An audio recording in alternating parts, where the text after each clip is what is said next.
لە کوردستان و دنیادا کۆتر ناسراوە کە نیشانەی ئاشتیە، بەڵام بۆ ئیبراهیم و کوڕەکەی کۆتر بووە هۆی لەدەستدانی ژیانیان.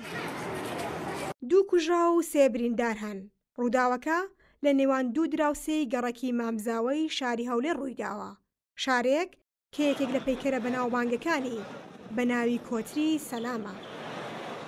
کێشە لەسەر کۆترێک دروستە بێتن، دوای دەمەقاڵێکی زۆر هەردوو لاکە تەرەف دەبێتە شەڕ و تەمەقاریان لەسەر کۆترەکە، پاشان ئەم کێشەیە دەمێنێتەوە کۆن دەبێ مانگێکی پێدەچێت، دواتر هەردوو لا دەگەنە یەکتری دەبێتە شەڕ، هەم شەڕە دەمەقاڵی، پاشان لایانی لایەنەکەی تری بەرامبەری بەچەکەوە دێن و چەکدارێکی زۆریش دەبن و دەرکەوتووە کە سەر بە هێزەکانی ئەمنیشن زایدەنەوە دەڵێن حتا کارمەندی ئاسایشان لەگەر بووە، دەستدرێژێکی زۆر دەکەن، حتا زایدەن ئەوە خەڵکی مەدەنیش پێوە دەکەن.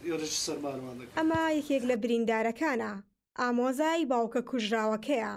بە قسەی ئەو هێرشکارەکان نزیکەی 15 کەس بوون و جلی سەربازیان لەبەر بوو و پیاوانی ئاسایشی گوتی تەلەفۆنی کردیەوە چەکسی لە ئەوادین چخۆ بخۆیان ئەم ئاسایشن زۆرش بوون 15 تا 20 نەفەر دەبوون.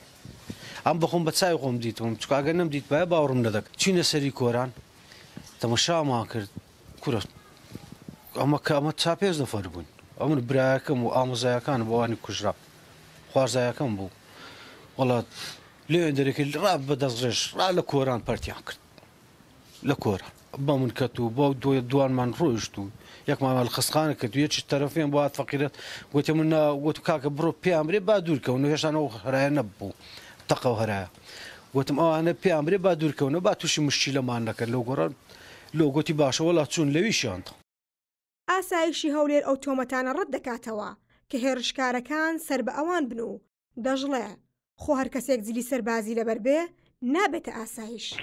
نازانم جلی سەربازی لەبەر جلی سەربازی ئەوڕۆ زۆرە هەر کەسێک دەتوانێت بکرد لەبەری کاوەوانە، بەڵام ئەوانە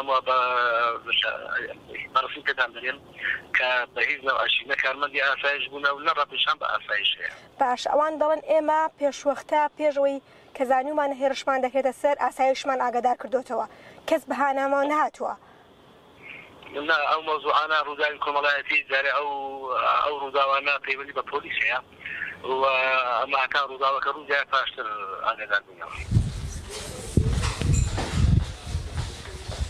بە شوێن هێرشکارەکاندا دەگەڕێن. پۆلیسی هەولێر دوو تۆمەتباری دەستگیر کردووە. بەڕێوبەری بەڕێوبەرایەتیەکەش هۆکاری ئەم جۆرە ڕووداوانە بۆ زۆری چەکی بێمۆڵەت دەگەڕێنێتەوە کە دوای شەڕی داعش بەلێ شاو کەوتونەتە دەستی خەڵکو و بە ئەوان ڕناگیردرێ. دوای جیرانی یەکن و شەڕێک بووە جیرانی. نا ئەوە خلاص نابێت.